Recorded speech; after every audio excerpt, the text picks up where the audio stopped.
वली रहमानी साहब, इस वक्त हम लोग आपके उम्मीद ग्लोबल स्कूल के बाहर खड़े हैं, तमाम मीडिया के लोग मौजूद है।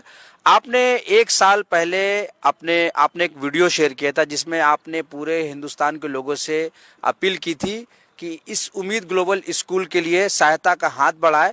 आपने 100-100 रुपए के लिए सबसे लोगों से अपील की थी।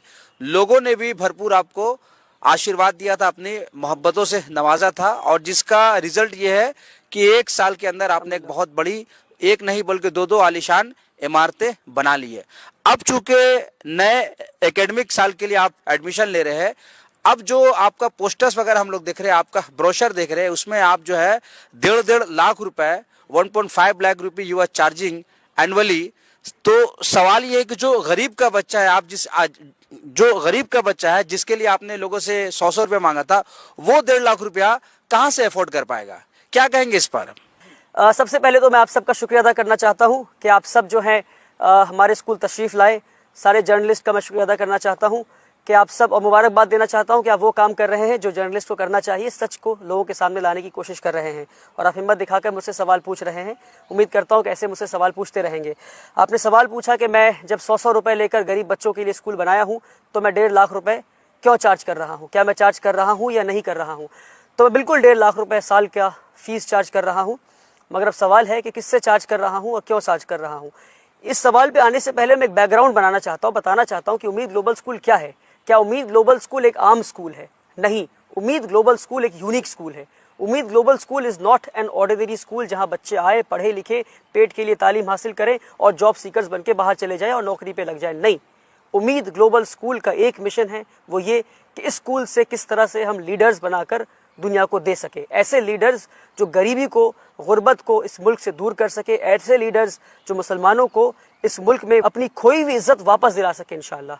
और इस बात को याद रखते हुए अब मैं इस बात पे आता हूँ बताने के लिए कि उम्मीद ग्लोबल स्कूल फर्दर क्यों है। हम CBSE करिकुलम फॉलो कर रहे हैं, हम इस्लामिक स्कूल हैं। ऐसा स्कूल जो कुरान भी पढ़ाता है, जो दीनियात भी पढ़ाता है, जो हदीस भी पढ़ाता है, जो साइंस भी पढ़ाता है, जो हिस्ट्री और ज्योग्राफी और फिजिक्स और केमिस्ट्री साथ में पढ़ाता है, एक ऐसा स्कूल है हम। और आपको जानकर हैरानी होगी कि हमारे यहाँ हम स्टेम एजुकेशन दे रहे हैं, यानी साइंस, टेक्नोलॉजी, इंजीनियरिंग और मैथमेटिक्स का। इसके साथ साथ एक यूनिक काम जो स्कूल में कर रहे हैं, जो पूरे इंडिया में शायद ही किसी स्कूल में, वो ये कि हमारे पास एक तरबियती निज़ाम है और हर बच्चा मेरे ज़ेरे निगरानी इस बच्चे की तरबियत हो रही है। एक अमेजिंग तरबियती निज़ाम हमारे यहाँ है। ऐसा तरबियती निज़ाम जहाँ बच्चे तहज्जुद के लिए उठते हैं। आप यकीन नहीं करेंगे, कई बच्चे हमारे तहज्जुद के लिए उठते हैं।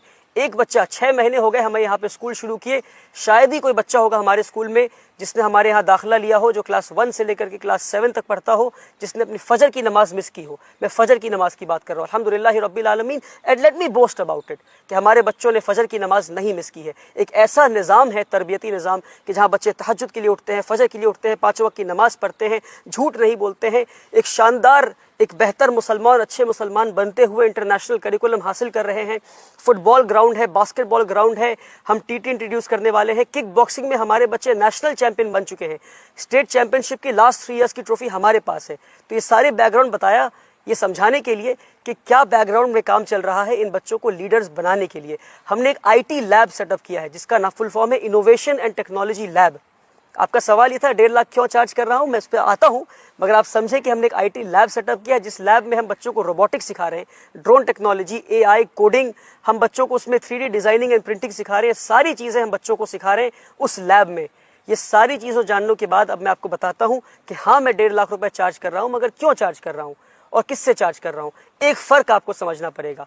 हमारे यहाँ ये सारी चीज़ें जानने के बाद आपको क्या लगता है कि एक बच्चे पे क्या खर्च होगा सालाना, जिसको हम लीडर बनाने की कोशिश कर रहे हैं। वो बच्चा नहीं जो पेट के लिए पढ़ रहा है, पढ़ के जाके फिर सोसाइटी की लाइबिलिटी बन जाए, फिर नौकरी के लिए जाए। नहीं, हर बच्चा जो यहाँ से पढ़ के निकलेगा ऐसा 10 और स्कूल खोलेगा और जॉब सीकर्स नहीं बल्कि जॉब प्रोवाइडर्स बनेगा, कम्युनिटी का लीडर बनेगा। ऐसी प्रोग्राम में एक बच्चे पे क्या लगता है आपको, क्या खर्च होगा बताइए मुझे? मिनिमम क्या खर्च होगा साल का बताइए? 3 लाख रुपए। आप 3 लाख कह रहे हैं, आप कोई और बताइए? 2 लाख 3 लाख तो लगेगा। चलिए मैं आपको हकीकत बताता हूँ, एक बच्चे पे 70,000 रुपये खर्च है। कितना खर्च है? 70,000 रुपये एक बच्चे पे खर्च है, ईयरली खर्च है। हमारा स्कूल का कैपेसिटी जो है वो 1000 बच्चों का है। अगर 1000 बच्चे पूरे स्कूल में आ गए तो एक साल में हमारा क्या खर्च होगा बताइए? 70,000 इंटू 1000 कितना हो गया? 7 करोड़। यानी हमारे स्कूल का हर साल एक्सपेंडिचर 7 करोड़ होने वाला है। हर साल एक्सपेंडिचर कितना होने वाला है? 7 करोड़। मैं एक बार 7 दिन में 7 करोड़ रुपए रेज कर लिया तो पूरी दुनिया ने मुझे सराहा और मेरी तारीफ की और कहा वाह वाह, आपने 7 दिन में 7 करोड़ जमा कर लिया, आपने कमाल कर दिया। अब सवाल का जवाब दीजिए मेरा, क्या मैं 7 करोड़ हर साल जमा कर पाऊंगा? एक बार जमा कर लिया, मान लीजिए अगले साल फिर जमा कर लूं, उसके अगले साल फिर जमा कर लूं और उसके अगले साल ना जमा कर पाए, फिर क्या करूंगा? बच्चों को मैं सैलरी कहाँ दूंगा? टीचर्स को सैलरी कहाँ से दूंगा? बच्चों को खाना कहाँ से दूंगा? इलेक्ट्रिसिटी बिल कहाँ से भरूंगा? क्योंकि एक बच्चे पे 70,000 रुपये खर्च है और अगर 1000 बच्चे पढ़ते हैं 7 करोड़ स्कूल का खर्च होने वाला है। तो ये 7 करोड़ रुपए हर साल मैं कहाँ से लाऊंगा? और बाय चांस अगर ये 7 करोड़ किसी एक साल में जमा नहीं कर पाया मैं, तो क्या मैं स्कूल बंद कर दूं? ये बिल्डिंग खाली हो जाए? नहीं बंद कर सकता। तो 25% बच्चों से फीस ले रहा हूं मैं, यानी कितने बच्चों से बताइए? 1000 बच्चों में 25% यानी 250 बच्चों से। 250 बच्चों से 70,000 रुपए फीस लेता हूं, कितना हो गया बताइए? अगर 250 बच्चे 1.5 लाख रुपए फीस दे रहे हैं तो कितना हो गया? 3 करोड़ 75 लाख। खर्च कितना है हमारा? 7 करोड़। फीस के बाद कितना आया?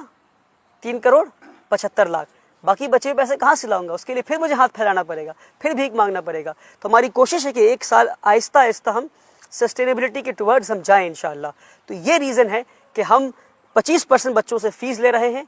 वो बच्चे तो दे सकते हैं, यानी एक बच्चा जो 1.5 लाख रुपए फीस दे रहा है, यानी वो एक बच्चा अपना खर्च दे रहा है और उसके साथ साथ एक और बच्चे का खर्च दे रहा है। अमीरों की तालीम हम गरीबों को फराहम करें, ये हमारी कोशिश है कि किस तरह से एक ही मालिक और एक ही ड्राइवर का बच्चा एक ही स्कूल में आके पढ़ सके। ड्राइवर का बच्चा फ्री ऑफ कॉस्ट पढ़ सके और मालिक का बच्चा 1.5 लाख रुपए फीस देकर पढ़ सके। तो इसलिए हम 1.5 लाख रुपए फीस ले रहे हैं। उम्मीद करता हूँ कि आपके सवाल का मैं जवाब दे पाया।